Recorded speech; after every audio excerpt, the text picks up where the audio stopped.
Hey, this is Dave Valmy of ADC Partners, and on March 1st, 2025, I had a chance to do a live interview with Jess Smith, president of the Golden State Valkyries, for the USF Sports Management Program. In our conversation, Jess talks about the decision to join the Valkyries, building the team's front office, how she'll evaluate success in this first year of operation, and what's left to do with a little more than 2 months before the first tip-off in franchise history. Big shout-outs to USF Athletics' Isabella Bruenner and the USF Sports Management Program's Brent von Forstmeyer for pulling together such a fun and informative evening. Hope you enjoy my conversation with Jess Smith, president of the WNBA's Golden State Valkyries.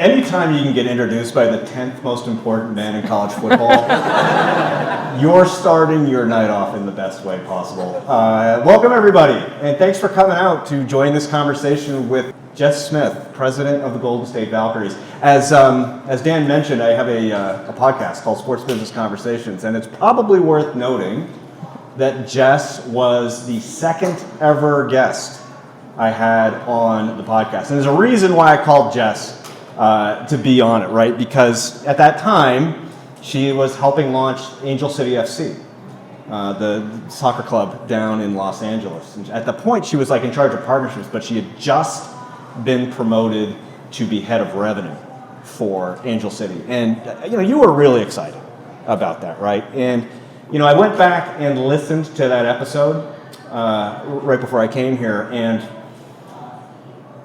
I'm a little rough in it. It's the second time I'd ever done it. I was really rough. But what you can tell from that conversation, I know what's going to come out tonight. When you listen to Jess, you're going to get nothing but insight.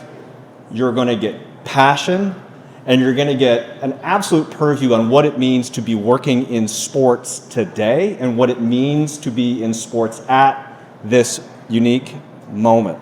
So with that, I want to say welcome. Jess Smith, thanks for joining us, and we're looking forward to a great conversation. Thanks for having me. So let's begin. Like I said, you were just at Angel City FC before you came here. Now that is famously a team that was founded by, primarily run by, women. Yep. As you think about what you learned in your experience there, you came from other teams to that moment. What did you learn there? What did you see at a team run by women that you hope to replicate with Golden State?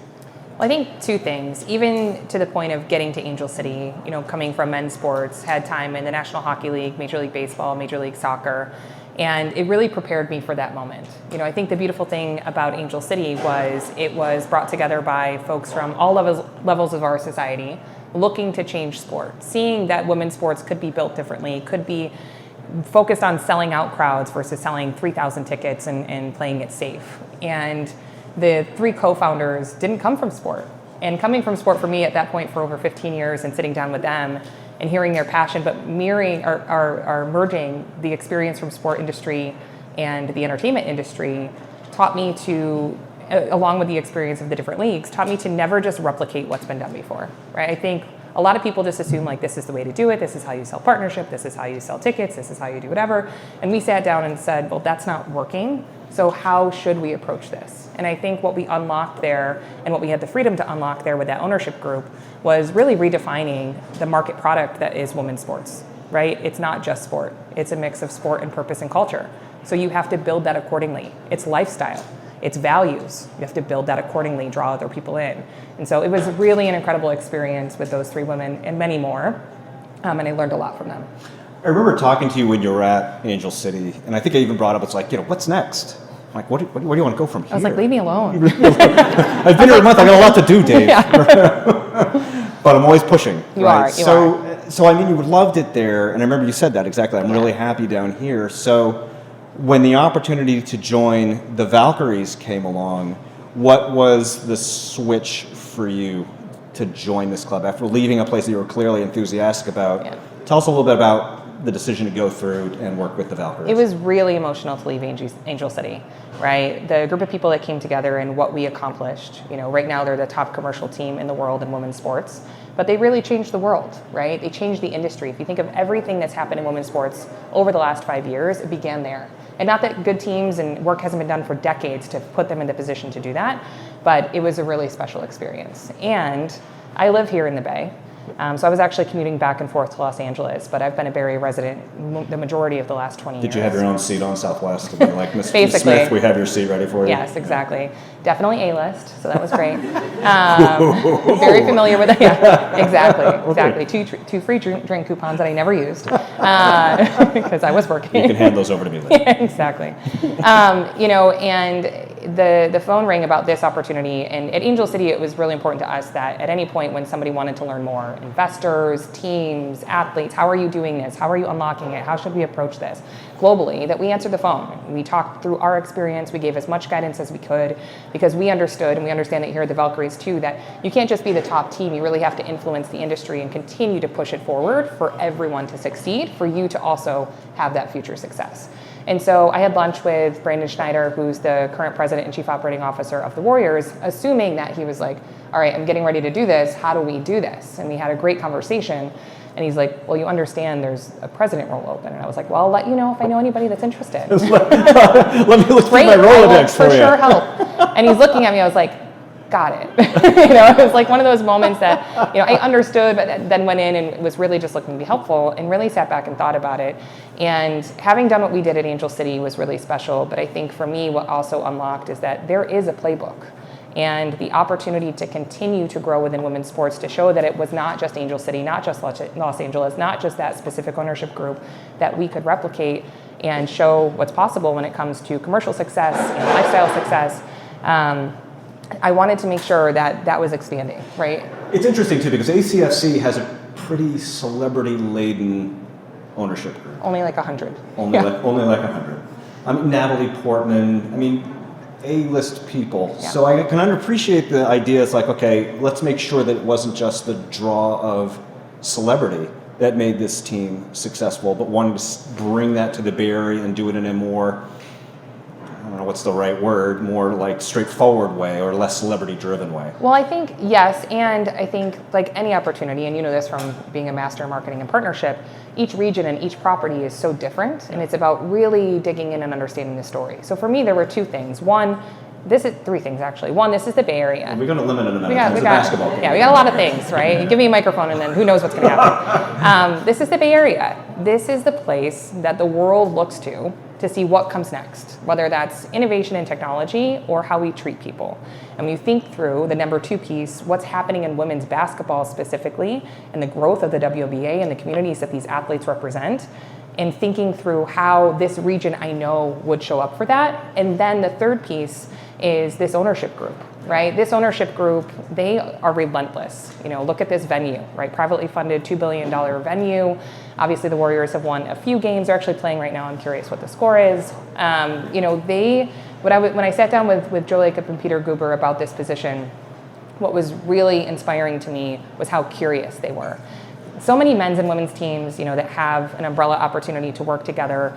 You're like, well, we're the Warriors. We can do this, right? We're gonna, of course, we have a great staff. We know how to run basketball teams. We know how to win. We know how to drive success. I sat down and they were like, how did you do that? Why is that different? Joe Lacob specifically invested in women's sports long before the WNBA. Actually, there was a league, the ABL, and he was an investor in the San Jose Lasers. That league did not last once the W got going. So he's been a believer in what it could be for a long time. And the freedom they gave to build around a unique purpose that is women's sports really is, for me, what unlocked what the potential here could be with their investment and with their buy-in. And we've seen that in every step of the way. Of the almost 23,000 seat deposits that we have, less than 5% are Warrior season ticket holders. It's a completely different audience. Same ownership group, same sport, same venue, new audience. And that's not to say there's not fandom between both teams, and we're not going to make sure that there's Golden State fandom. It's to say that we needed to build a core product, which is one of the main reasons that we're not blue and gold, and we have that really beautiful Valkyrie Violet as our brand.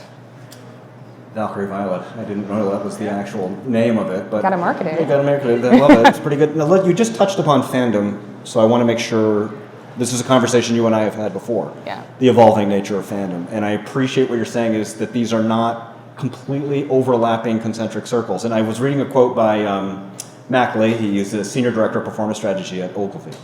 And he said, sports hasn't provided an opportunity for new fandom in some time. Fans are more than just fans or consumers, they're stakeholders.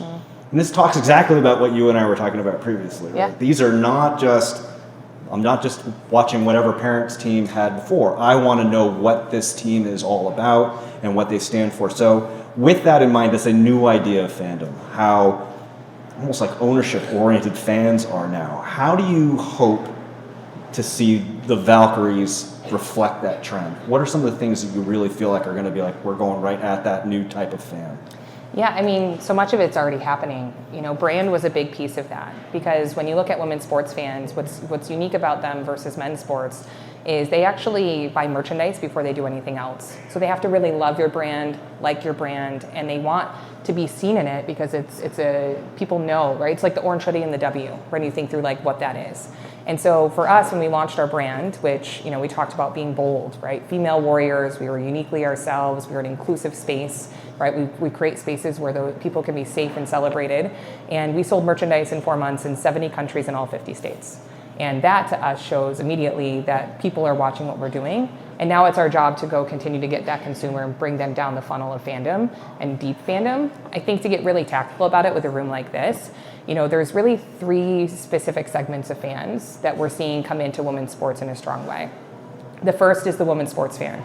They've been working incredibly hard to be a women's sports fan for many, many years, right? Trying to find it on the right broadcast, maybe not watching the greatest of production, you know, showing up and maybe not having great seated experiences, but they're going to go anyways because they believe in what it is. There's a core group of that fans. One camera way up, right? You know, that have been waiting for this moment. I can't tell you how many people came up to me that just said, please don't sell me a $10 ticket and tell me I can go buy a hot dog. Like, make it cool, right? And like, fans have been waiting, and then there's been this assumption that it's been like a minor league ticketing experience when that's not actually what they're seeking. They've been waiting to invest heavily in women's sports. The second is the sports fan, right? Like, you can't, you know, it's the WNBA is now the fifth most watched sport in North America. So of course it's good basketball. Like, we want basketball fans, baseball fans, football fans, etc. It's our job to make sure that they see the value, obviously, in the athletics and the athletes that we have. But the third and the largest is what we call the bright believer. That is really the 20 to 40-year-old that maybe they're like a casual sports fan, but they don't necessarily identify in the sports industry often. And what's really powerful about that is you can't find them necessarily in the NFL and Major League Baseball and the National Hockey League and so forth. They make buying decisions based on values. They like to show up to spaces that they believe in. They invest with their time and money. And they view women's sports as their community, as their gathering, as their opportunity to shift the world, because they've unlocked, and all the consumers have, that by investing money in things like season tickets, by watching broadcasts, by following on social media, that's actually what's driving women's sports forward. You know, all of us, and I'm assuming folks in this room, want our athletes to be paid more money. The way to do that is to build business around them and continue to seek that investment, whether from ownership, broadcast, or fans, that ultimately lead to that.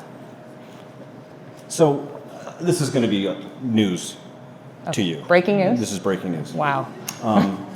Launching a new sports franchise is pretty monumental. There's a lot of stuff to do. So I don't know if you want to recover from that statement.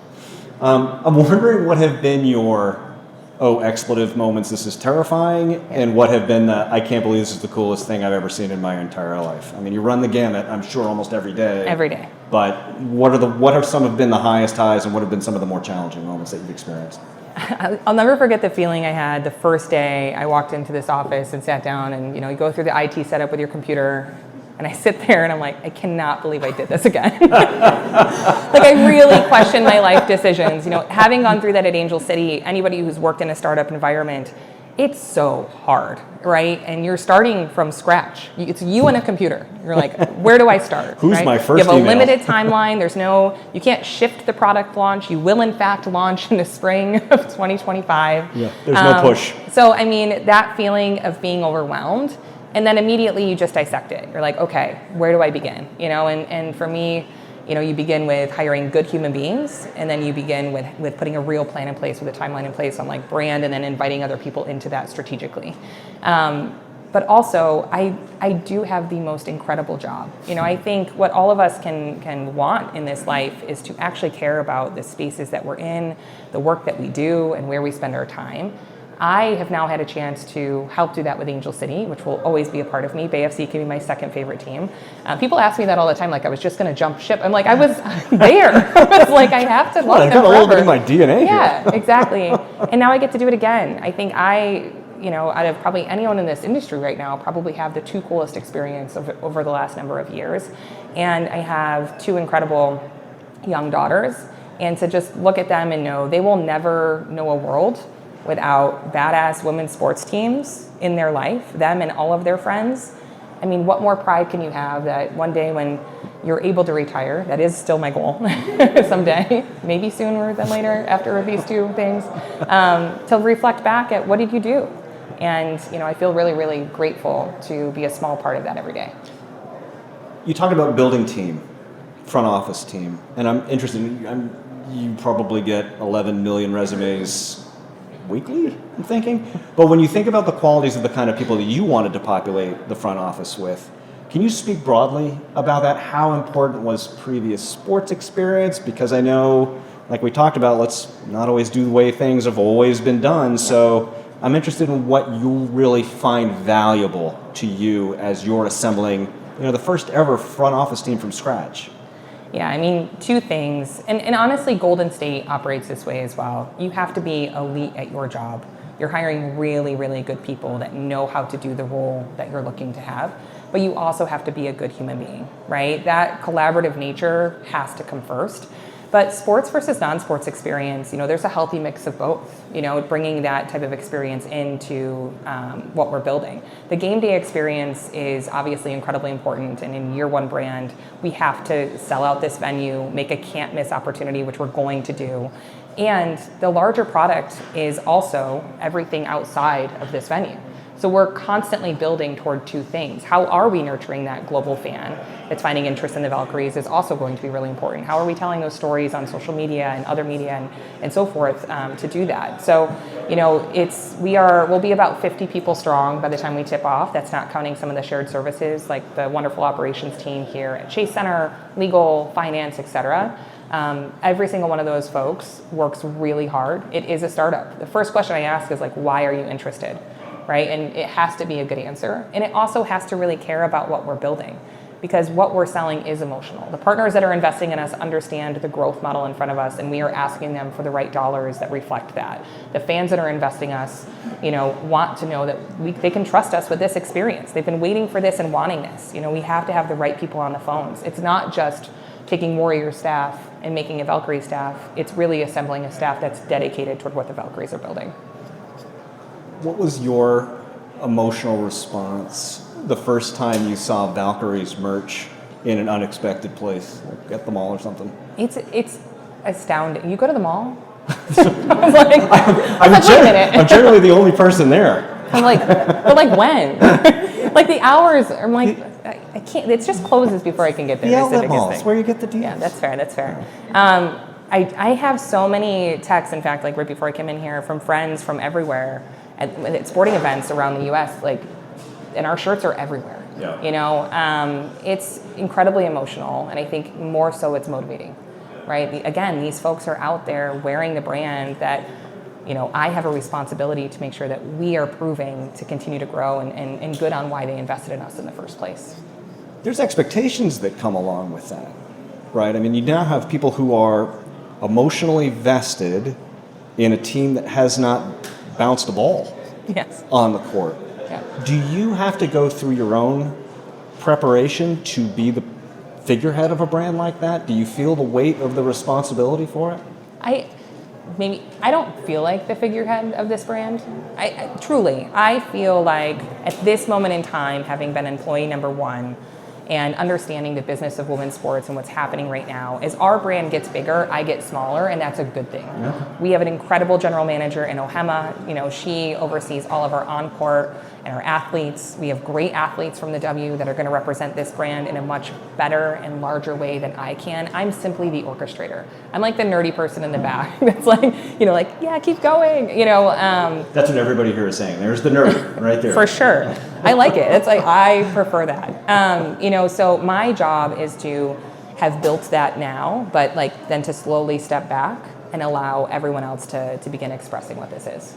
Let's talk about what success looks like for you, right? We're getting close to tip-off.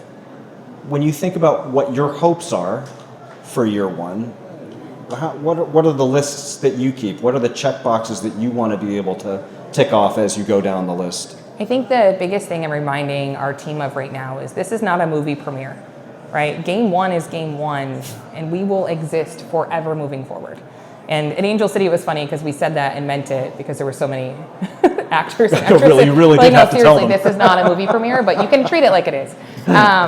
So here it's making sure that we are building an environment that we can build on, right? Like game one is going to be beautiful because of what it is. This venue is going to be rocking. We're finalizing we're working through those seat deposits. We have 9,000 full season ticket holders. We're still going with thousands of more to go through. We have obviously more tickets to come on sale through individual and groups here soon. To look around and understand that this didn't exist and we're going to have a sold out Chase Center, incredible partners by your side, great community initiatives for the work that we do, implementing that next generation of change. My expectations are that that's who we are, and the more powerful we get, the more that we can actually stay true to our values and make real impact. It is fascinating about sports too, right? You think so much about that opening night, and that's really what you need to be looking for. And we play the next Wednesday. Let's talk about night 7. Yes. Right, and that's where we really have to be focusing our attention. Now, you began your sports business career, or certainly early on. I remember inside sales for the minor league baseball Inland Empire 66ers. 66ers. That's where's that located in the Inland Empire? San Bernardino, yeah. San Bernardino. On Route 66. What is inland? Yes. What is in? For those who don't know, what does inside sales do? So, I was actually a group sales specialist. Oh, group sales. That's okay. There were about seven full-time employees, I think. So starting in minor league baseball. So for me, I did my undergrad work at a state school back in upstate New York, where I'm from. And I interned at a minor league baseball team in my hometown and really just fell in love with being on the property side. I think as somebody who loves sport, credits sport to, where I am today, I was the first person in my family to go to college. I really do credit that to being an athlete and having access to guidance counselors and coaches and those types of things. So for me, working in minor league baseball was kind of what I knew. So I fell in love with the mascot's somewhere. That means that somebody built a relationship and then sent them there. Every person that buys a ticket, there's 3 people figuring out what that looks like. And so as a group sales specialist, well, I was in fact selling group sales. You are also doing literally everything. Everything else. Hanging up outfield wall signs, rolling tarp. I was the on-field, who wants to win a double-double person. Did you wear the mascot? There I did not. At the internship that I did. So I definitely earned my keep. Very interesting experience. There is no smell like the smell of the inside of a mascot outfit. I was, what I had to wear it to was a 5th grade field day activity. And I was running with a giant Abner Doubleday head. It was traumatic. Thanks for bringing that up. No, you're welcome. Yeah. But I learned a lot. This tonight. Yeah. But what I learned in those experiences was how the whole company works, right? How operations feeds into understanding sales, how decisions that you make impact the whole company, how revenue is not just revenue, there's costs to it at all times. And so I really credit my understanding of that with allowing me to build thoughtfully as I started my career in professional sports. What other skills did you bring from that? What else did you learn from that experience at the Inland Empire 66ers? There's going to be a huge spike in gear sales for 66ers now. Right. What else did you learn? What skills are you using today that you picked up then? I think a lot of it's just the hard work. When something has to be done, you get it done. It doesn't matter if it's your job, it's everyone's job. And so everyone comes together to do everything. And now you can't do that at all times, as you grow. And yet when you need to do it, you do it. I think you instill that, I will do anything, which means everyone else can do that as well. So I think we're still looking for where the ceiling is for women's sports right now. And I think one of the things that Wait, quick question. Do you ever ask that about men's sports? Looking for the ceiling where men's sports is? Really wonder how big the NBA can get. Oh, I think right. When you think about media rights fees and things like that, I don't think every time I think they've reached the ceiling for media rights fees, it can't possibly go any higher. They still seem to be expanding again and again. But there's another basketball league coming in. Unrivaled is going to be launching. Is launching? It's launched. It's in its inaugural season. Launched, Yep. 3-on-3. It's getting a lot of attention. Yeah. Is there room for those two leagues to do it? Is iron sharpens iron type of situation, or is that something you look at with caution about how it's going to impact the WNBA? No, and I'm giving you a hard time on the sailing piece, but I think we have that relationship. It's a lot of hard right, times, exactly. But I think the thing to point out is I don't believe so Unrivaled's different. So let me get there. But before I get there, I do think when you're looking at just women's sports leagues, you're not necessarily comparing like, will the NHL be successful or will the NBA be successful? They both exist. They both have individual fandom. They both, have specific demographics that are coming into their sport, et cetera. And so I think there's room for a lot of women's sports to succeed at a really high level. Specific to women's basketball, I mean, Unrivaled is a different product, right? It's the 3-on-3, which is really interesting.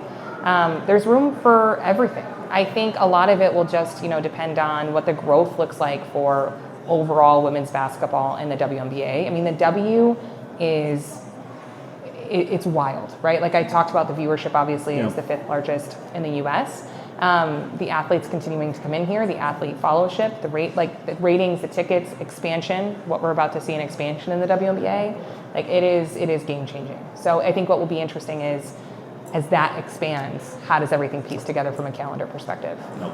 So speaking of growth and speaking of trajectory, I thought Billie Jean King was recently quoted as saying needs to help to continue the investment trajectory in women's sports. The growth trajectory of women's sports is, quote, investment by billionaires, not millionaires, right? Billionaires. We have to have investment in us like you had in the men. We're so far behind, but we're at the tipping point.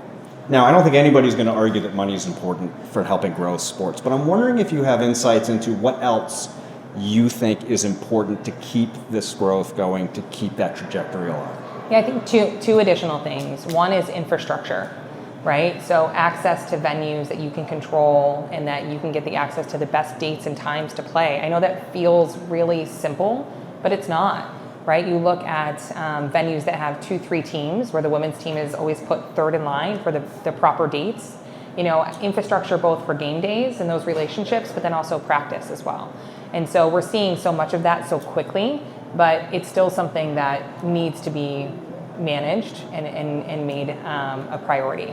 And then, what was the other? Billionaires, infrastructure, and broadcast. And so broadcast and visibility is a huge piece to this. So the continued investment in broadcast, and not just the game itself. We saw, obviously, March Madness was recent, that we could even use that in women's NCAA tournament. But we saw what happened last year when the tournament for the first time was on the same network. Right? People knew how to tune in. There was a consistency to it. Yes, people were going to watch the incredible athletes, but there was also the casual consumer that knew how to find it much differently. Those opportunities need to continue to happen, and investment in shoulder programming and storytelling. Like any good fandom, people want to feel connected to athletes. I think what's really amazing about women's sports and what's being unlocked is that you're looking at the multidimensional person, not just the athlete, right? So somebody might really love that Angel Reese is into fashion and they follow her, even if they're not a Chicago Sky fan, right? Those types of wanting to watch athletes amongst many teams for reasons needs to continue to expand as well. Where are you going to be on opening night? Crying in a corner. Yeah. Well, that actually took away the second part of my question. I was going to ask, what emotions do you think you'll be going through? No, my team and I, we joke. We were having a meeting the other day. I was like, how we're at the point where like every day you feel like you might throw up and you don't really like each other right now. Like this is what it's going to feel like until opening day. And we were joking, but not. We take with such responsibility what this is going to feel like for fans, right? So everything from the minute you walk into Chase Center through the whole game day experience, and for our players too, right? There's just a lot that we want to get right that day.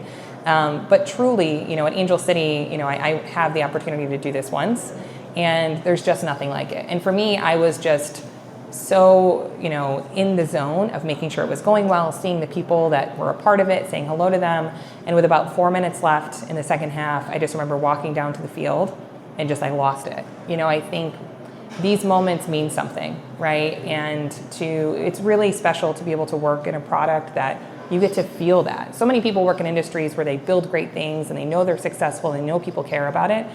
Fandom in sports, you can feel crowd reactions. There were so many different emotions from fans at Angel City that I know we'll also have here at the Valkyries, of people just being so proud of what we've built together. Because to your point about fandom, this is nothing without the people that have also invested their time, energy, and dollars into being here beside us too. Okay. So we're going to open things up for questions in just a minute. So if you have anything that you'd like to ask the president of the Golden State Valkyries. But before we get there, I've got a quick lightning round for you. Several questions. Let's do it. Don't. I was like, Like she's taking over. She's cheating. yeah. Well, I told them I don't like to prep too much because I feel like it comes across too. Yeah. And now I'm like, wait, what are the lightning round You kind of want to questions? prep for these. Yes. All right. So lightning round. Are you ready? Let's do it. All right. What percentage of your wardrobe is now purple? None of it because it's Valkyrie Violet. The